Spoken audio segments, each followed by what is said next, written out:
important to say that, anyone who has experienced or been in the United States for any period of time and experienced this country's history and knows it cannot have believed that it would be easy to elect a woman president, let alone a woman of color. Let's just be clear.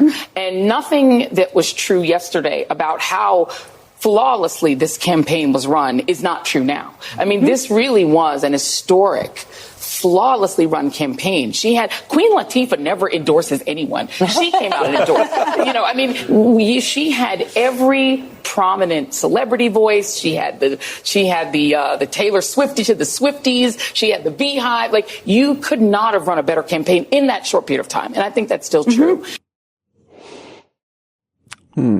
Flawlessly run campaign. By what metric? Like, how do you qualify that? How do you even say that about any losing campaign? Also, yeah, I mean, it was flawless because she had a lot of celebrities endorsing her. That's all there is to it. That's all you really need to run a presidential campaign, is a bunch of celebrities to support you. Queen Latifah never endorses anyone. Is that even true? I meant to look that up. I meant to look up whether Queen Latifah has endorsed. Did she really not endorse Obama? I'd be surprised. I mean, yeah, that seems like she would have. So what else could they have done? Well, I guess if we take Joy Reid's statement there as fact, there's nothing they could have done differently. I think a lot of people are coming with that takeaway. Because it was flawless. A flawlessly run campaign, absolutely nothing you could have done. Donald Trump in 2024 is just a fucking juggernaut. Like, this fucking senile fucking piece of shit. Like, he was unbeatable. Absolutely. No one could have done it. Yeah. So it's hard to respond to this because I feel like the takeaway is supposed to be there is absolutely no lesson to learn from this. There is nothing that could possibly, you can't learn anything from what just happened. They did nothing wrong. There was no possible way that Donald Trump could have been defeated in this weakened state. Yeah. He did worse than he did in 2020 when he lost. These fucking voters don't even care about Taylor Swift's Instagram endorsement. And that's all she did. She made one post on Instagram. Like, what the fuck? Well, yeah, wasn't she doing like sold out arena shows for like a year straight? Yeah. Not that I really think that that's a big factor. Yeah, right. But if that's the metric that we're grading her campaign on, because that's clearly, I think, the only metric that we have that we've already established, then she didn't do a very good job. Not a flawless job by Miss Swift. So I feel like the only thing, if we take what we just listened to at face value, the only thing that you can say, like, the only thing you can do differently is only run white men. Is that how we're supposed to feel after hearing that statement? You have to replay the Hillary deplorable speech. Like, they just need to replace Fox News with a channel that just plays the deplorables clip over and over again. Well, we had like a very weakened version of that this time with Joe Biden like mumbled something about garbage, right? Yeah, right. Which is the equivalent. And a bunch of people pretended to be mad about that. I don't think that really escaped like Twitter. Like, my dad probably doesn't know about that. No one knows about that. Okay, so there are inherent challenges to any woman of color becoming president. I think that's certainly true. I don't think that is like an insurmountable hurdle. No. I think it'd be kind of sexist to say otherwise. Yeah, I'd say so. Something I was ranting about yesterday. Okay, this is Rock Hard Caucus. This is going to be a rant. Yeah, this podcast is going to be us ranting for an hour. I pulled up some articles that we might talk about. There sure are people writing things about this. There are a lot of people writing things about this. And you know what? They're finding out that their priors are being confirmed. Whatever they already thought before the election, it turns out it's exactly right. Yeah. Same. That's what I'm doing. That's what we're about to do for an hour. Because there's always just one reason why someone loses an election. Yeah, just pick your reason, the thing you care about most. That's why. So the last episode we released, the last episode before the election, we actually recorded several days in advance. So we were not exactly fully informed at the time of that recording. We couldn't tell the future, of course. Yeah. We recorded that before the Seltzer poll came out, and I'm almost glad that we didn't record an episode between the Seltzer poll and the election. I was feeling the hope for a day or two. I already pretty much, figured it was a coin flip, but then a couple silver linings that were not just a complete mirage, I guess. Right. Okay, I guess this is what I don't get. What were people feeling hopeful about? Like, what changed? I feel like we all knew this was coming until Kamala became the nominee, I guess. There was like a brief flash of like, oh, this actually isn't a foregone conclusion. But I guess I thought we all understood that, like, things are already bad. We're already on a negative trajectory. Yeah. I don't know. People have a right to be upset. Well, like, it does suck, but like, this isn't unexpected, right? It's not. No, it's not. But like, yeah, I mean, I think people were hopeful for like a resounding defeat of Trumpism or whatever. I mean, which is a good thing. Like, I voted for her. I did it. I'm a bad guy. I voted for her, but it was entirely motivated by that reason, basically. It's like, if there's a chance that she can win here, then like, I would prefer that she did, Sure. Even though I agree with you completely, it's, United States is in decline. Kamala Harris wasn't going to do shit to do that, but I mean, Trump is going to accelerate it. Yeah. It's not good. I understand it would have been a little bit less bad in certain ways had it gone the other way. And like I said, it is upsetting. People are upset for good reasons. But something that you just said, though, brings me back to what I was going to say I was ranting about. A defeat of Trumpism. What I think was somewhat of a factor in this is this continuing to entertain this fantasy that Trumpism is something distinct from the Republican Party. Yeah. And I talked about the Liz Cheney thing, the Cheneys, like a couple times on the podcast. That was a mistake for many reasons. I do not think this was a flawless campaign, and I think that was one of the major errors. Yeah. I think it was not only because of shitty campaign, actually. Not only because of the Cheneys themselves being like uniquely disliked and evil figures of recent American history, but because it was stressing, again, this fantasy that Donald Trump is an aberration. He is a separate evil from the evil of American conservatism. Yeah. And if we bring the normal American conservatism into our coalition, that will defeat the aberration of Donald Trump and bring us back to the era of cooperation or whatever. And what that allowed was for a guy who was president 4 years ago to again portray himself as the outsider coming in to defeat all of these institutions and all of these people that you hate. Yep. I mean, it's the same story. Like, yeah, I have the same thought. It's a change election, which has been every election that I've been able to vote in my life. Like, Obama was a reaction to Bush. I mean, he did beat Romney, but Romney was an aberration from the Republican Party in more ways than Trump is, probably. Maybe not in 2012, but yeah, anyway. Yeah, I agree. And also, I think I agree. It's like, Trumpism will continue. It's been fully, embraced by the Republican Party. But I think the hope was that without a figurehead, if Trump isn't running anymore, then it's lost the juice, which I think is, could be a fair argument, but also there's going to be, many demons in the ranks waiting to carry that mantle. Yeah. I mean, it's hard to predict, but who knows? He is unique in the sense that he like has a specific personality and history and reputation. Which is bad. He's bad. Yeah, it's very bad. Well, maybe we should start talking about these articles a little bit. And since we brought up the Seltzer poll, maybe let's start there. Or we can let me talk about the numbers for a second. So I'm looking at the Iowa Secretary of State website. Donald Trump won Iowa by about like 220,000 votes. Just not even close.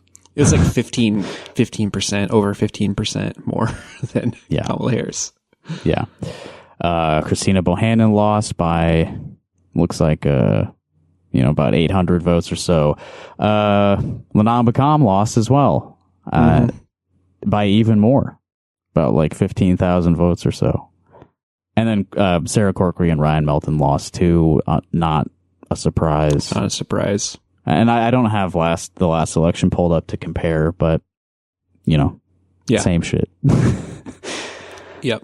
Every candidate that I interviewed on the podcast, aside from Amy Nilsson, lost. She was running unopposed. Yeah. And, that's not a surprise either. The people who were willing to come on the podcast were mostly long shots, but here's an interesting one. Nate Bolton lost by like 40 votes. Very close. Yeah.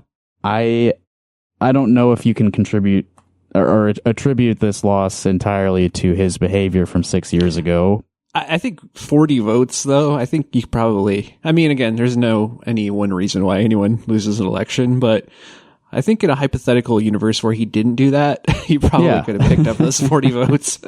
Yeah, for sure. And we, on the campaign ads episodes, we played an ad from Mike Pike that highlighted his behavior that caused him to leave the governor's race in 2018. It's pretty out there, People I think, remember it to a certain extent. So I'm going to choose to believe he's finally been held accountable electorally for his bad behavior. And is there a lesson to learn from that? Maybe if you, first lesson, don't rub your cock on women against their will in a public place. Mm-hmm. Yeah. That's an easy one. I should go without saying, but... if you're listening to that, if you're ever tempted to do something like that, rethink your behavior. Work hard to never have a thought like that again, I'd say. Yeah. Stop being horny. Well, I mean... so many things would be so much better if people stopped being horny. Look, horny is just... Or not. It's just a fact of life. Human existence involves horniness, and you need to be able to... Yeah, contain that. Yeah, there's handle it responsibly. Healthy ways to express your horniness, and there are very inappropriate ways to act upon your horniness, and you need to learn the difference and make sure that you respect everyone else who, almost nobody is going to be as horny as you are at the moment of, you know what I mean? I'm not sure I do. What was I saying? I'm saying the odds are against you. If you are out in public and you suddenly you feel these urges, it's very, very unlikely that strangers around you are feeling the same way that you do. Yeah. Okay, I see what you mean. I thought you meant like globally. There's no one as horny as you are in the moment. At this exact moment in history.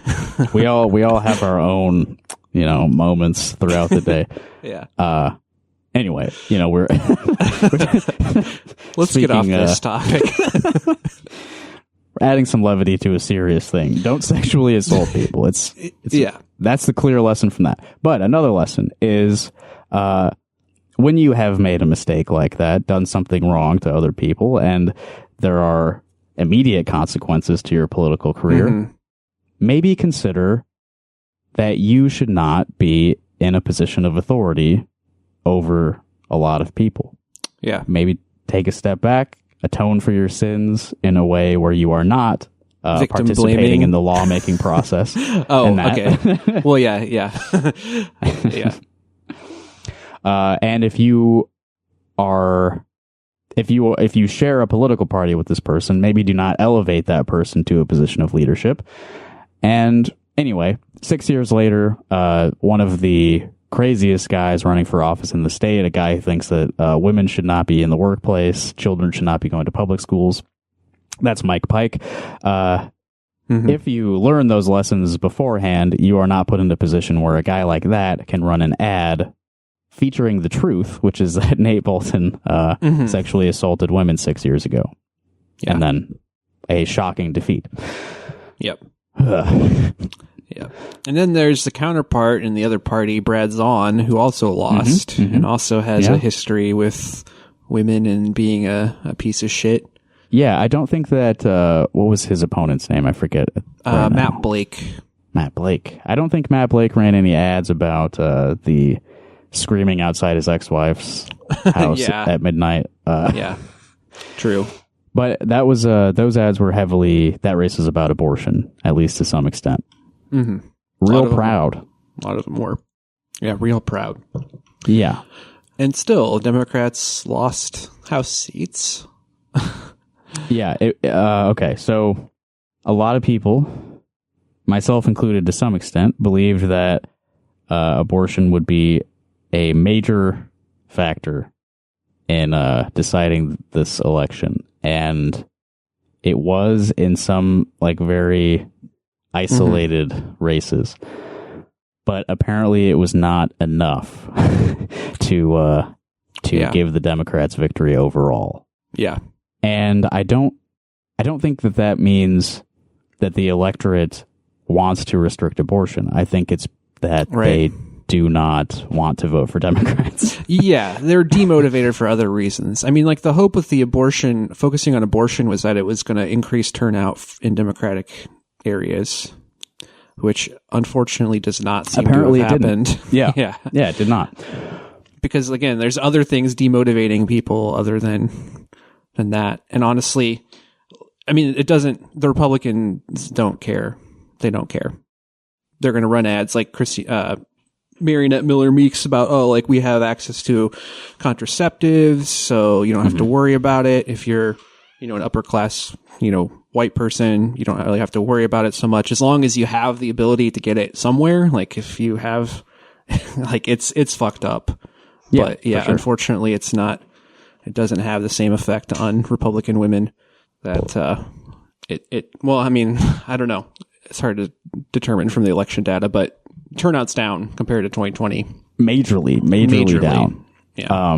Last thing I saw was that Harris earned 14 million votes less than Biden did.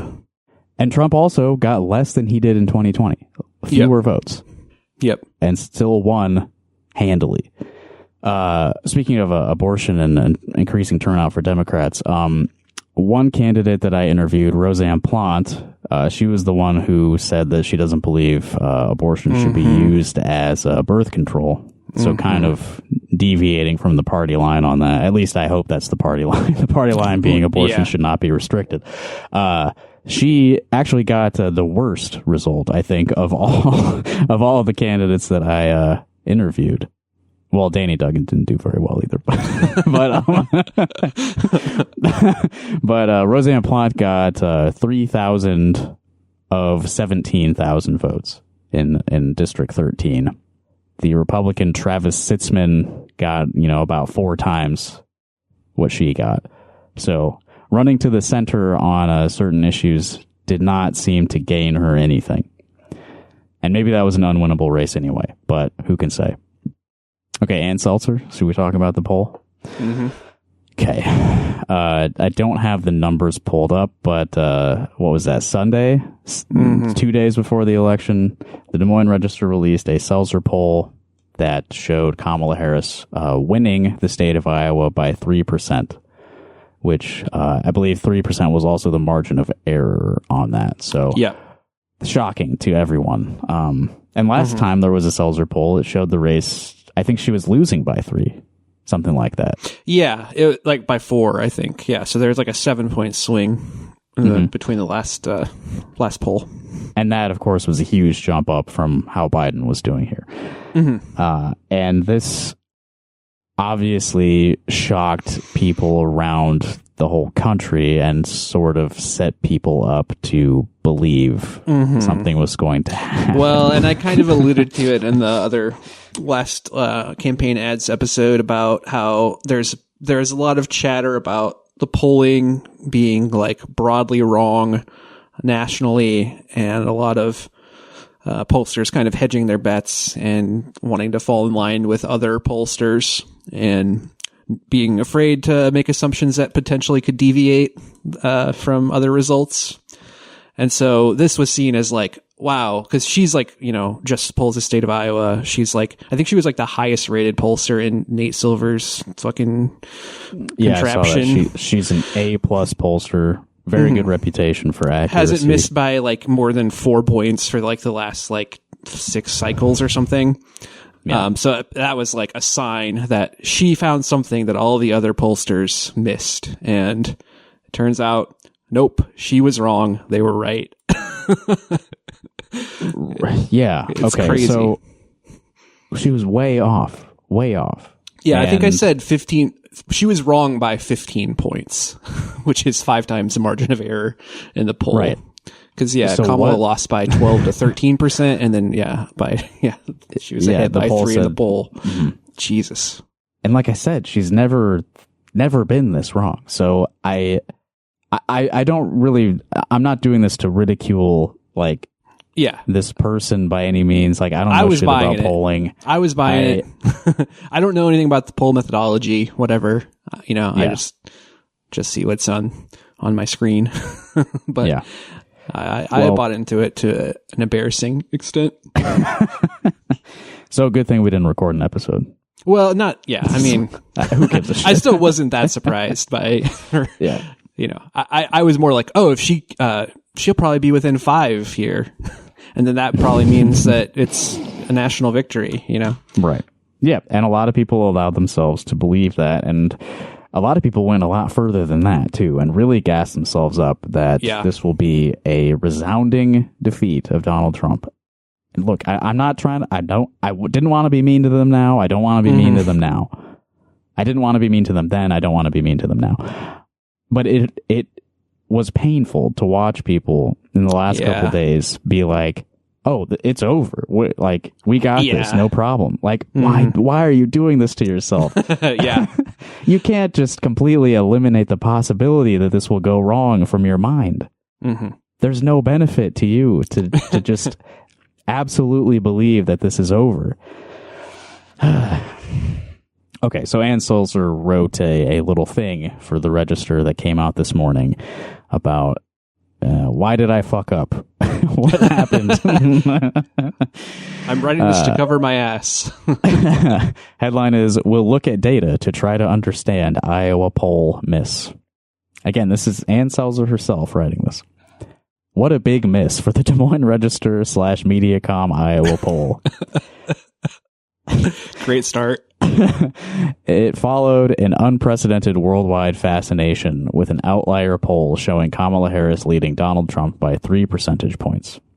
The final poll followed a surprising September poll showing the vice president had closed Trump's lead over Biden in a June poll by 14 points. Okay, that's what we were just discussing. So the October poll appeared the next step in an upward progression for Harris, except that turned out not to be true. My philosophy in public opinion research is to take my best shot at revealing the truth of a future event, in this case, Election Day. Revealing the truth of a future event? So she's literally saying, this is magic. I can see the future. Yeah, this is one of the most well-respected opinion poll, like...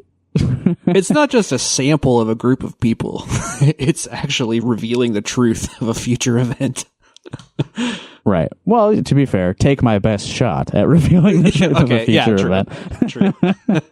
But yeah, that does kind of like really tell you what polling is. Like, oh, there's always some risk involved here. Yeah. Without fear or favor, we used the same method as the final poll this year to show a healthy Trump lead in both 2020 and 2016. So using the same methodology as the accurate polls in the previous two presidential elections, this time we got something way off.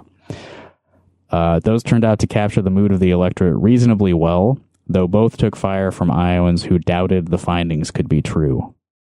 That's one really horrible effect of this, is that it validates all of the poll deniers. Right. Like, if you see any poll that you don't like and you say, this is bullshit, there's no way this is true. Yeah. Eventually, you're going to be right about one of them. And then in your mind, it's like, yeah, fuck polls. Always bullshit. I don't ever have to believe it. Yep. I think we're heading that way where, I mean, Republicans kind of started that in at least 2012 when they were like, we got to unskew the polls to show that Romney's ahead. But it's kind of concerning that Democrats are now doing the same thing. And yeah, I mean, we could talk about the media stuff, but I'm seeing the same thing where they're attacking pollsters and now they're attacking media, which is like not, they're right to do it in many cases, but it's maybe not a good trend to have liberals like doing the same, like the media has a conservative bias thing that Republicans have been doing for years. Yeah. What is the right answer, I guess? I mean, media is a patchwork of a bunch of different organizations with different interests. Yeah. Well, I don't know. Let me just read what she wrote next, because I think that gives some context to what we were just talking about. My inbox and my voicemail have been full of questions the last few days. Those who wanted to know why I manipulated the data to show a false Harris lead, and those who wondered if the data were too good to be true. In response to a critique that I manipulated the data or had been paid by some anonymous source, presumably on the Democratic side, or that I was exercising psyops or some sort of voter suppression, I told more than one news outlet that the findings from this last poll could actually energize and activate Republican voters who thought they would likely coast to victory. Maybe that's what happened. Oh, so we should blame her. So it is her fault. She was trying to help Republicans. God damn. Right. That's the thing, is like, if conspiracy has been revealed. If you believe that a poll is released that is inaccurate with the intent of influencing the actual result, how do you know what the release of the poll is actually going to cause? It just doesn't seem like a good way to manipulate the electorate, to release an inaccurate poll, right? Right. Yeah, it doesn't. But I also don't think that she releases a poll that shows Harris winning by 3%, and then the actual result is Harris loses by like 13 or whatever. I don't think that releasing that poll motivated enough Trump voters to cause that big of a difference. No, right? I don't think so. So I don't think that the poll could have possibly actually been that accurate. No, absolutely not. Like, yeah, releasing a poll that shows it that close, I think would probably motivate equal numbers on either side. Yeah. Right? It's close means presumably close. Yeah. It's she's covering her ass. It's fine. The team at Seltzer and Company has begun a review to raise any plausible question of what happened between Thursday night the previous week, when we finished interviewing, and when the votes were tallied on Tuesday night. That work has begun, but it will be a while before it is complete.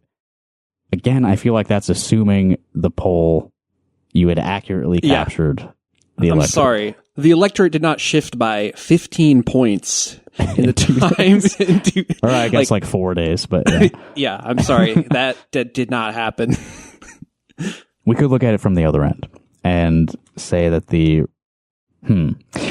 results that the Iowa Secretary of State has released about this election are fake. Fake are news. Inaccurate, yes. Yeah, I mean, if we're going to take sides, why not take sides with Ann Seltzer? The poll was right. The vote is wrong. Yeah, we have more reasons to distrust Paul Pate than Ann Seltzer. It's true. We didn't really get a chance to talk about that on the podcast much either. His his list of potential non-citizen voters. Mm-hmm. They could have let those people vote 10 times and it would not have made a difference. In 2004, the final Iowa poll had John Kerry with a small 3-point lead over President George W. Bush. In the end, Bush won Iowa by less than a percentage point. I had the good fortune to run into former Governor Terry Branstad, who gave me a master good fortune class. to run into Terry Branstad. Not what I would consider good fortune. It's Terry, my friend. I guess she's talking about like after the 2004 election. I had the good fortune to run into Terry Branstad, who gave me a masterclass on why things move late. He credited an enormous rally in Sioux City, closed to the press, with activating a turnout strategy he thought led to a substantial widening of the Bush winning margin in the 5th Congressional District in western Iowa. That's kind of interesting. This is a Bush rally for the 2004 election, an enormous rally that was closed to the press. Mm-hmm. Remember what I said before about Trump not being an aberration in Republican politics? Yeah. Bush was not allowing the press into an Iowa rally in 2004. Doesn't that sound very Trumpian to you, the modern 2024 listener? He also suspected that rally was the cause of Senator Tom Daschle getting drummed out of office in South Dakota. Okay. So we're saying that he was completely correct in these assumptions, because it seems like a stretch to me. But I guess we don't know how big the rally actually was. But yeah, it could be that 3% of the entire state who was not going to vote was at that rally. Yeah. Was there a Kamala Harris rally where 15% of the registered voters were at that we completely missed because it was close to the press? Yeah. Yeah, I mean, okay, take that story at face value. What campaign events happened between Thursday and Tuesday in the state of Iowa? Were either presidential candidate even doing anything in the state of Iowa? No.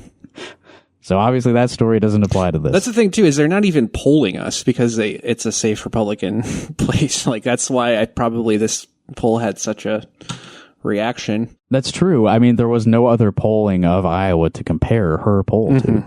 This is all we had, the only data. That story stays with me now. But what other stories are out there to explain the miss? We'll be looking at turnout rates at the polls and comparing them to our demographic mix. We'll be looking at what amount to tea leaves. We'll be looking at what amount to tea leaves in our poll about the trending story about Black and Latino men's growing alignment with Trump and his policies. That's a little offensive, but okay. Yeah, I don't have that data in front of me, but he did a little bit better, but I don't know if as a whole those groups are aligned with Trump. I think he did better with every demographic. Yeah, he did. He did. So I would not blame them. And also, except for people making over $100,000 a year.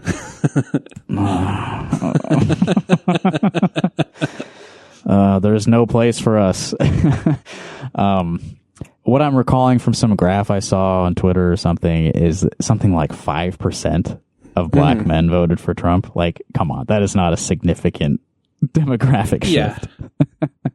Yeah. We'll be looking at how the late deciders fell, if we can figure that out without a traditional exit poll for Iowa.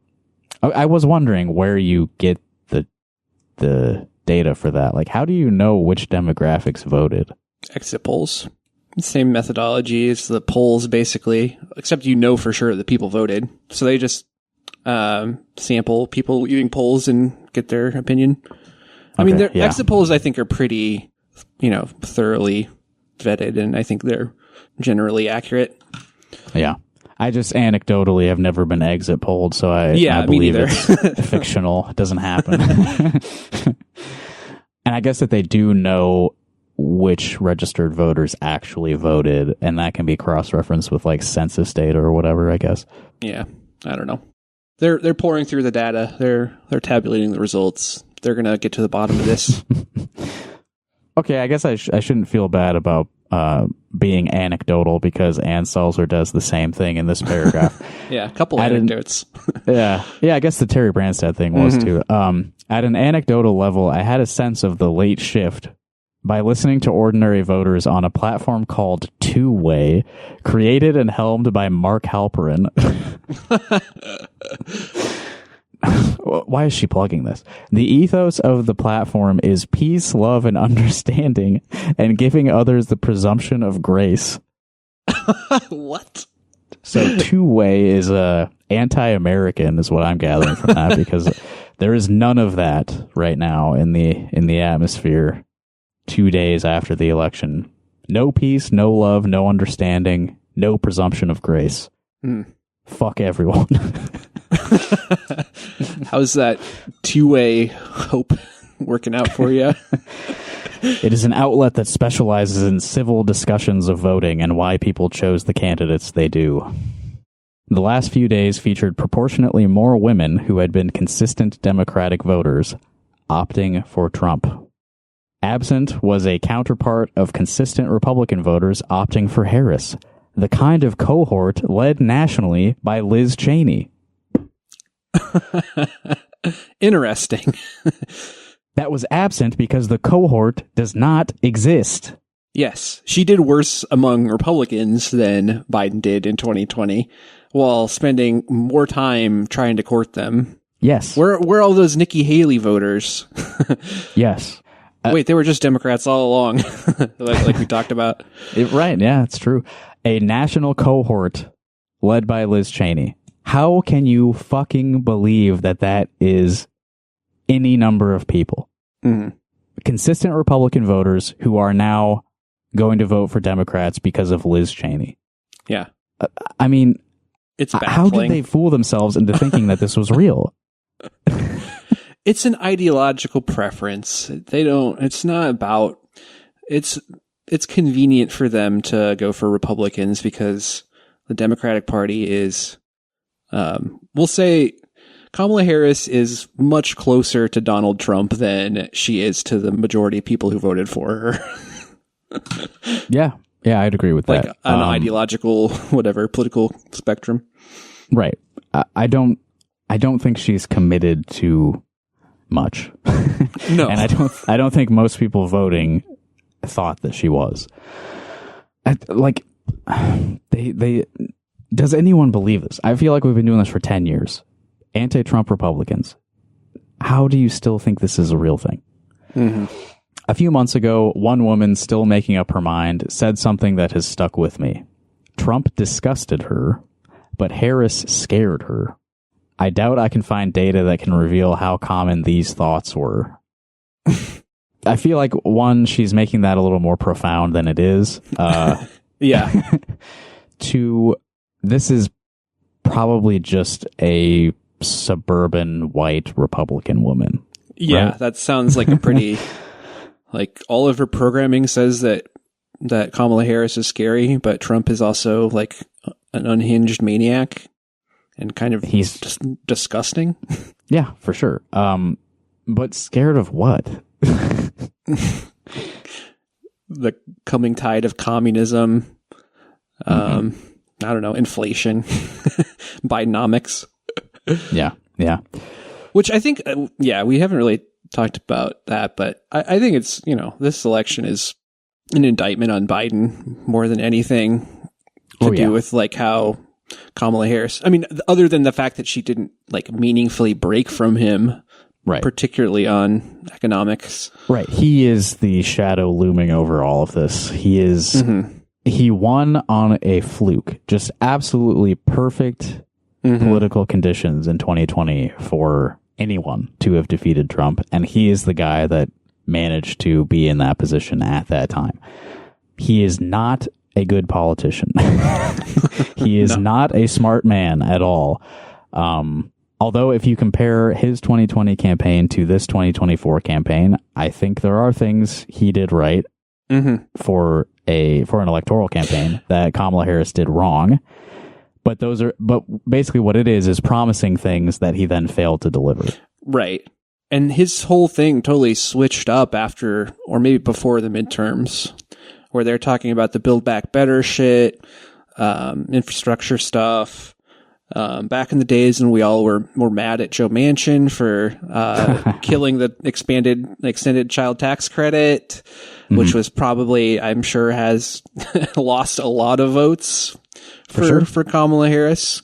Yes. And then, like after, I guess, I don't know if it was adjustment because of the midterms or what, but they stopped pushing like really any positive economic agenda and just talked about how the Republicans would be worse.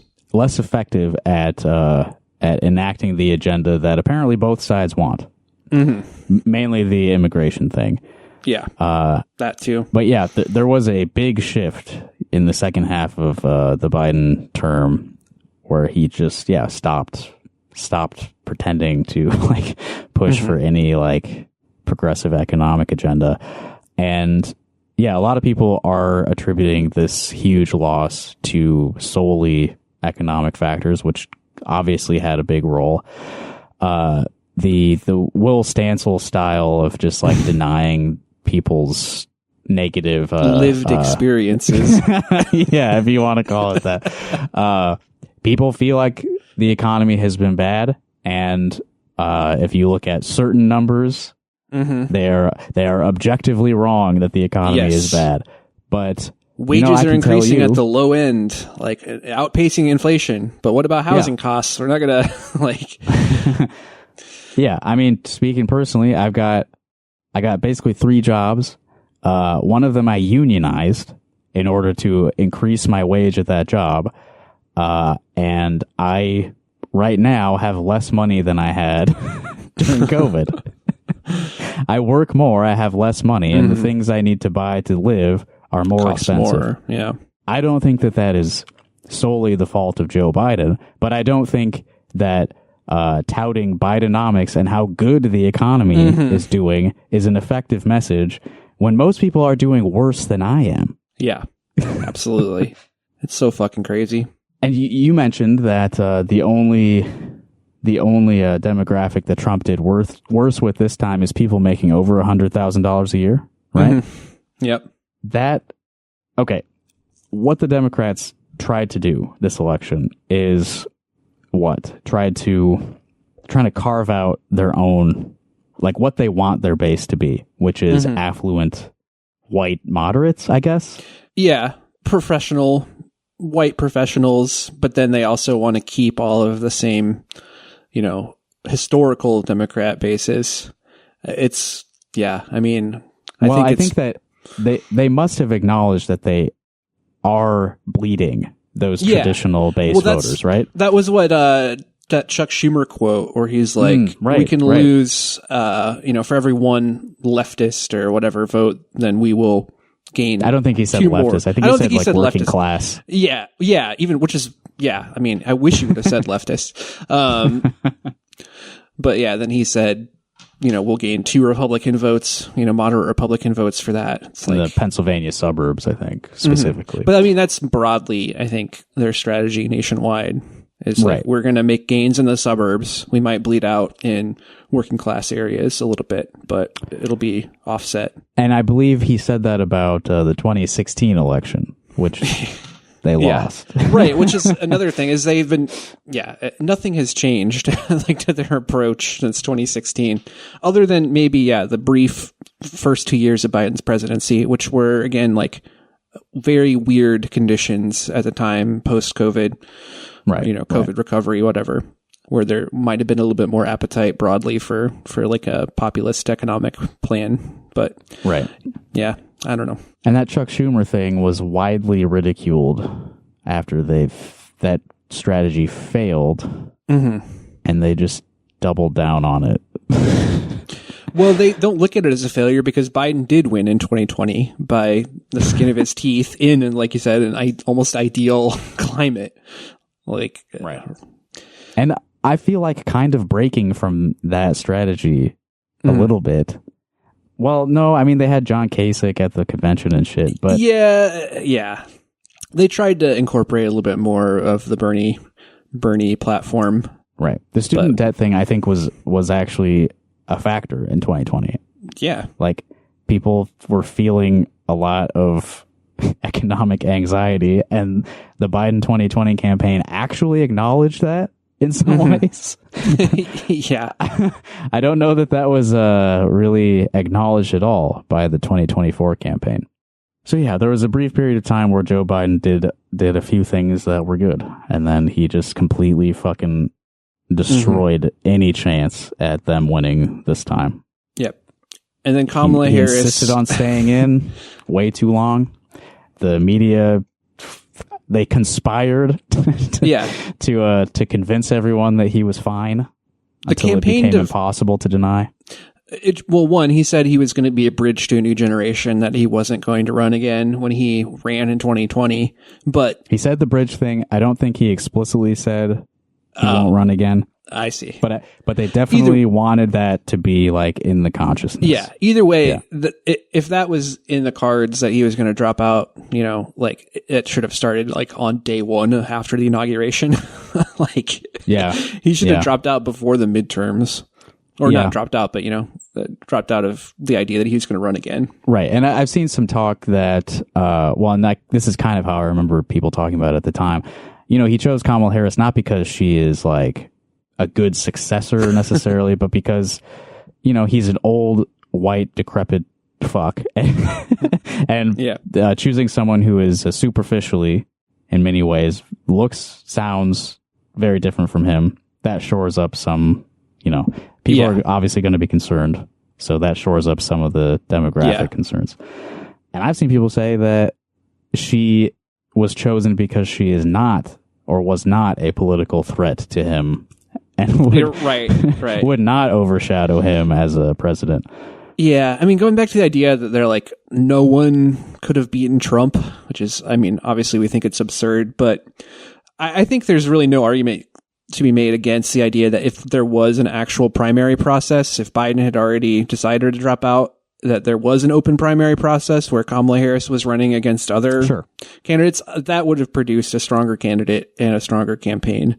The fact that she had to throw her campaign together within like 100 days or whatever is even if it's so insane. Even if like there's a primary that she wins because she has the advantage of like already being vice president, she would have probably run a better campaign because it would have been longer and less fucking more exposure. Yeah. And more time to probably like find messages that actually work, or actually policies maybe that you could message on to actually influence people. Right. Yeah. And that is the fault of Joe Biden. Yes. And his wife. Yeah. Well, and it's the fault of the Democratic Party as a whole, the leadership of the Democratic Party, which Joe Biden is. Yeah, just letting this guy remain foolish. How about this? This will be a nice little thing to end on for us. Bob Vanderplatz. Oh God, we all love him. Major figure in Iowa politics for the past long time. CEO of the Family Leader. So this is the group that gets stuff like Rick Santorum winning the Iowa caucus. This is the guy who gets shit like that to happen. He wrote a piece for the Register yesterday called "Electing Donald Trump is Not Enough to Deliver Christian Revival." Are you concerned with this, Evan? Are you seeking Christian revival? No, I'm not. Okay, this is a very objective bio here. This is how the Register describes the Family Leader: an Iowa-based nonprofit that encourages Christians to engage biblically with their government. Jesus. So they're all about, rendering unto Caesar that which is Caesar's and stuff, right? Yeah. Christian tax policy. Mm-hmm. Chasing out the moneylenders, not allowing rich people into heaven. They're all about that. Many Christians are understandably grateful today that Donald Trump and not Kamala Harris will serve as our next president. Why is that? I didn't play this during the campaign ads episodes, but I saw something from like an Evangelicals for Harris pack. I didn't actually play it for you, but there were ads, that I'm sure a lot of people saw that played this clip of Trump at some Christian I don't know, event thing, and this pastor asks him, have you ever asked God for forgiveness? Have you ever asked God for forgiveness? That's a tough question. I'm not sure I have. I don't bring God into that picture. I don't. He asked that of Donald Trump. Trump said, it's a good question. I don't think I have. Just, He doesn't need forgiveness. That's not like a central thing to Christian theology or anything. Right. So if ads like that are running, this obviously Donald Trump doesn't fucking care about God. Yeah. He doesn't believe in the tenets of Christianity. Why are Christians grateful that he's going to be the president again? What is it that they value? Because clearly he doesn't actually espouse Christian values. I think they value the patriarchy. I think that's pretty much it. He's a strong guy. Make no mistake. America is every bit in need of revival under President Trump as it would have been under President Harris. For even if our newly elected president were as wise as Solomon and committed to godliness as the Apostle Paul, two charges few would contend, the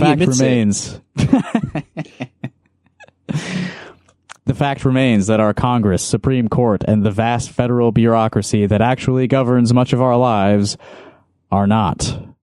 Oh, come on. You got the Supreme Court you want, don't you? You got the fucking trifecta, man. You control all houses of government. Yeah. The vast federal bureaucracy is the last bastion of Satanism in the United States government.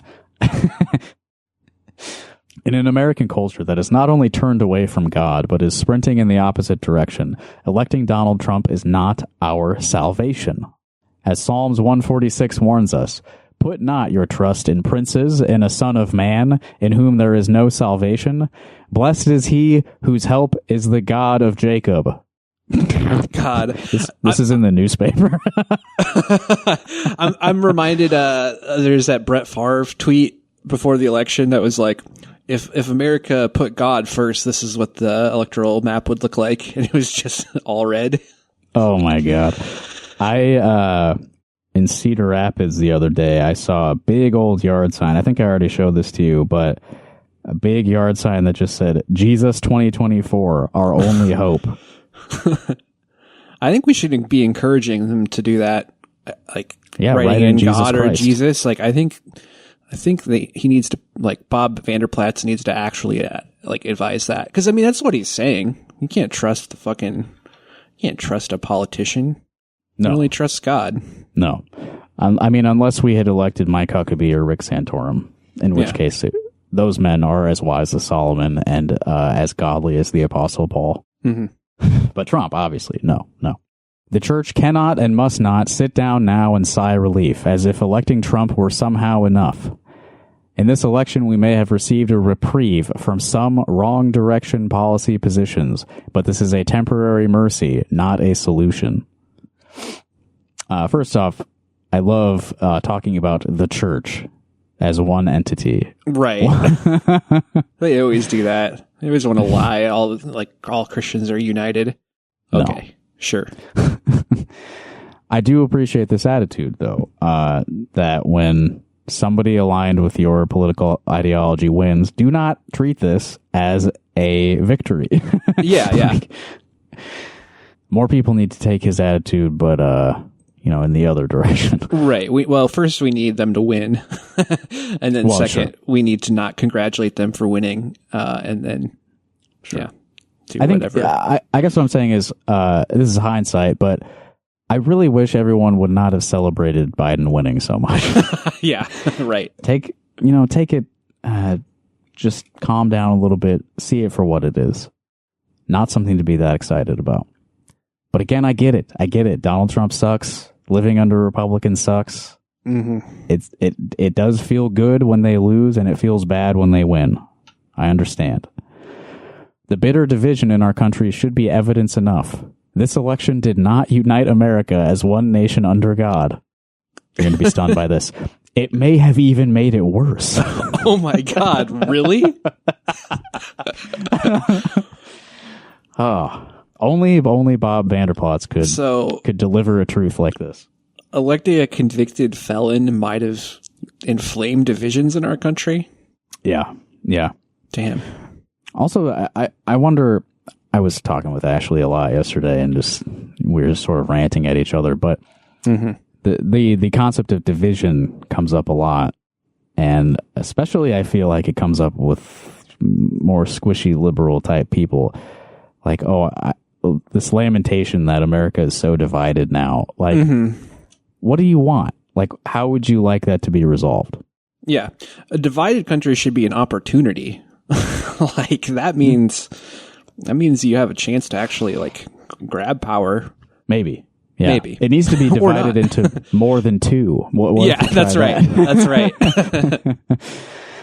Yeah, get these people to start writing in Jesus Christ, and that creates another division. Yeah. Divide and conquer. There you go. But yeah, I mean, what is the source of these divisions? Well, it's sort of like incompatible worldviews, right? Yeah. So, like, you can't really heal that divide without. I mean, there's kind of two paths. Either yeah. A defeat of some way, in some kind. kind. The stick. Yeah. A change. People can change, or there will be a victory and defeat of some kind. Yeah. Right? I don't think the division goes away because people are not just arbitrarily angry and divided amongst each other. There are real things at play that people disagree strongly about. And some people take those issues very seriously. And so conflict is unavoidable. Yeah. Anyway, this election. And also, conflict isn't worse. bad. Conflict, like, it's not a bad thing, like, in itself. Yeah. It can be bad, but there's consequences. Yeah. Sometimes unpleasant. Yeah. So this election may have made it worse, says Bob. What then? In Christian circles, true heart change, the kind of heart change we need if we're ever to be one nation under God, is called a revival. And the ballot box doesn't bring revival. God does. Repentance does. Prayer does. I'm afraid of this vision that Bob has. The heart change that leads to one nation under God. Yeah, what is heart change? Is that like from a video game or something? That's what it sounds like. Yeah, converting your hearts to blue hearts or whatever. What America needs is a church in the spirit of Second Chronicles, chapter 7, verse 14. If my people who are called by my name humble themselves and pray and seek my face and turn from their wicked ways, then I will hear from heaven and will forgive their sin and heal their land. Okay, so what? Stop abortion? Is that what you're talking about? I mean, this is a pretty tall ask to ask a bunch of Republican voters to humble themselves. Like, come on. Yeah. I mean, I think he recognizes that they are trending in the opposite direction when it comes to being humble. Yeah. Like, I do think that Bob doesn't like Trump. I think that he genuinely dislikes that Donald Trump is the leader of the Republican Party. However, who do you think he voted for? Yeah, of course. Right? There are Republicans uncomfortable with Donald Trump being in charge of their party. They still fucking vote for him. Stop trying to win those people. Yeah. They're never going to stop, though. I mean, what would convince them? I don't know. If not this, then nothing. Right. Yeah. We were talking, a lot of people went straight to, racism and misogyny, which are obviously major factors. Yeah. But then it's like the Democrats are going to, if they take that seriously, then they're just going to become more racist and they're going to go more anti-trans. They're going to be more anti-immigration, which they're already doing. Like, yeah, they were already. That's like part of the thing is like out the window this election. Kamala Harris isn't really the anti-racist or anti-sexist candidate. Like, she really wasn't. 2024 Democrats ran on Donald Trump's 2016 immigration platform. Yeah. Their whole immigration message was, we tried to give them what they wanted and they wouldn't let us. who is that convincing to vote for you? Yep. Not to mention Gaza. We haven't even talked about that. I know. What is there to say? We should talk about it, but it clearly was a factor. Mm-hmm. Maybe not the biggest factor, maybe not nationwide, but Rashida Tlaib won her district by 77%. Yeah. And Trump Kamala won. Harris lost that same area. Yeah. Jesus. It's insane. And so Michigan is gone. Sending Richie Torres to Michigan didn't work. Yeah. Sending Bill Clinton out to scold Muslims, it didn't work. Can you believe it? Insane. Speaking of I cannot believe the impulse. Yeah, we're getting mad again. The impulse to defend her campaign is so fucking ridiculous that it's I can't fathom it, really. Flawless. I mean, I can because it's an emotionally driven thing, but it's so fucking crazy. Yeah. Hopefully in a month we'll be able to talk about this. Yeah. with a little bit of hindsight and recognize that this was in fact not a flawless campaign. Right. But that Bill Clinton thing, that's just the Nate Bolton issue here, but much, much bigger, right? Mm-hmm. Why the fuck is he still out there talking to voters? Yeah. He doesn't even, is he connected to any issues that anyone cares about in 2024? Does he know even what's going on? There's a lot of old people who are consistent voters who still have a positive impression of him. Meanwhile, we haven't talked about the Gen Z vote going heavy towards Trump too, which is fucking crazy. But again, there's no alternative. Right. Again, what are they courting as their base? It's not even young people now. Yeah, they're not trying to fucking win over young people. Man. And so the young people who do vote are the ones who are watching Tim Pool. I don't know if he actually has a young audience. I don't think so. Who are the I don't guys? think anyone's watching it, period. He's done, right? Yeah. No Russian money anymore. But the super nasty manosphere stuff, that's targeting young men. It's that, but I mean, it's also again, what is there to feel hopeful about for Kamala Harris? What? Nothing now. Nothing now, but even before then, it's literally her campaign was we're gonna beat Trump. That's all it was. I don't know. Right. Which works in the environment of 2020, absolute chaos. That works, but 4 years of things not really improving. It's not really the environment that's going to be aggressively rejecting Trump again. Yeah. Were we to humble ourselves and turn from wicked ways, as 2 Chronicles instructs, it would probably look like these instructions from the Apostle Paul in 2 Timothy chapter 2. The Lord's servant must not be quarrelsome, but must be kind to everyone, able to teach, not resentful. Honestly, good advice. Yeah. Opponents must be gently instructed in the hope that God will grant them repentance, leading them to a knowledge of the truth. The word repentance means to turn away or turn around. Come on, man, that should have been in paragraph 1. But the repentance should begin with the church, living out of a spirit of kindness and gentleness that leads to repentance outside the church. Only then will we see a culture sprinting away from the heart of God, turn around and run back toward him. Trump or Harris, our greatest needs were always the same: repentance and revival.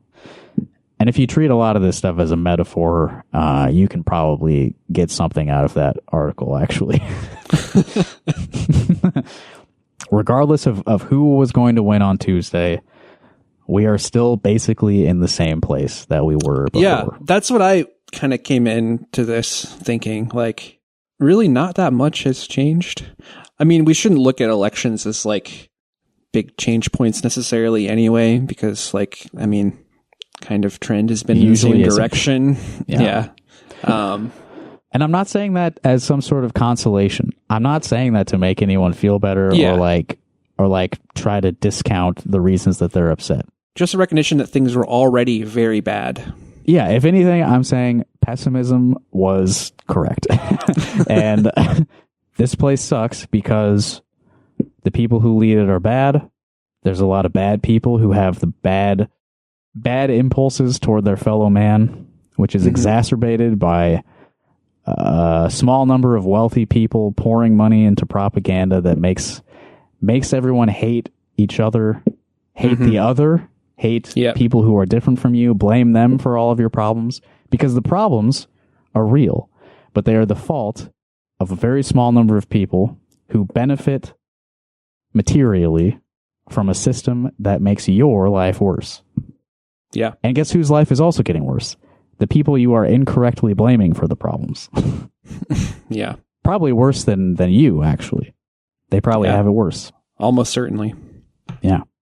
Jesus Christ. Yeah. Keep doing the good things that you're already doing. I feel like we have a too detached perspective on things from this podcast sometimes, which is, kind of understandable if we have to talk about this garbage. I'm being forced by Justin to talk about this every week. But yeah, don't be as detached as we are. To be able to talk about it, you have to sort of have some distance temporarily. You know what I mean? Right. And we're also the type of people who are not going to feel the worst effects of this. So hopefully our ability to talk about it has some effect. I don't know. Yeah. But I mean, give to mutual aid groups. Like I'm definitely sending more money that way, which I already was. Like it's, again, nothing has changed. Things were already bad. Already need to do more pro-social things, pro-community things. I also don't really think I don't know. I get some annoyed when people are like it has to be focus on local stuff, focus on the people in your immediate vicinity or whatever, which is good and what you already should have been doing. But it's also there needs to be a movement. It needs to be a big thing for people to latch onto. You can do both, you can still politically agitate on a national level and still do whatever local things that you're already doing. Right. I don't know. Right. I don't know where I'm going with this. Well, and I will also say that some level of detachment allows you to stay involved for longer because this shit sucks and you will burn out. Yeah, that's the thing too. I've seen it with so many people. It becomes just too much to take. And got to be able to separate yourself if at all possible. Yeah. But unfortunately, I can't. I guess I'm just saying people want to always give up on electoralism, which I 100% understand. Yeah, it sucks. It sucks bad. But I think it still is. There's a lot of people invested in it. And I don't know. I don't know what we fucking do. Well, hey, Des Moines Mutual Aid. You should send them some money if you have money. Iowa Trans Mutual Aid also could probably use your support. There's a lot of stuff going on. There's a lot of people in this state who were already suffering and already organizing, and they could use all the help they could get. Yep. Iowa Abortion Access Fund. Yeah. Supply Hive. I don't know. We've said all we can say. I wonder what things will look like in a week, huh? But yeah, that'll do it. Thanks, everybody. Here's some music. If you have music, go to rockhardcock.us, click the link at the top, and send me your music, and I'll put it at the end of the show sometime. Bye. Bye.